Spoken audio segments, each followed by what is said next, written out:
Welcome back to my channel. आप लोग अगर मेरे चैनल पर न्यू हैं तो मेरे चैनल को सब्सक्राइब कर दीजिएगा। मैं आज आप लोगों के लिए एक नया वीडियो लेकर आई हूँ। इस वीडियो में मैं आप लोगों को एक कहानी कहने वाला हूँ। कहानी का नाम है सखी। मीरा हिरन के नाभि में कस्तूरी नाम का एक गुण है।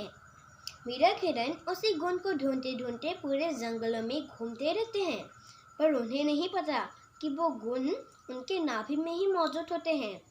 ठीक वैसे ही हम मनुष्य लोग भगवान को ढूंढते ढूंढते गिरजा मंदिरों में घूमते फिरते हैं, पर हमें नहीं पता कि हमारे अंदर में ही भगवान मौजूद होते हैं। दुनिया में बहुत सारी किताब पढ़कर भी वो पंडित नहीं भी हो सकते हैं, क्योंकि वो खुद जो जाने वो दूसरों को नहीं सिखा सकते, या वो पूरी धरती से प्यार नहीं कर सकते।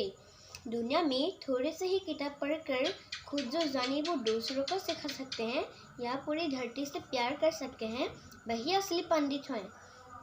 कुमार और कुंभ के अंदर का हिस्सा जैसे बहुत सख्त होता है और बाहर का हिस्सा थोड़ा ऊपर कपड़ होता है, ठीक वैसा ही गुरुवे शिष्य को अंदर से मूल बहुत अच्छा और ज्ञानी बनाने की कोशिश करते हैं।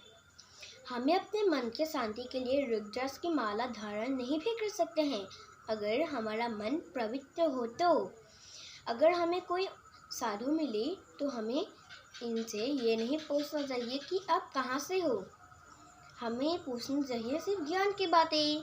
Thank you. नेक्स्ट वीडियो में फिर से मिलेंगे। Bye bye.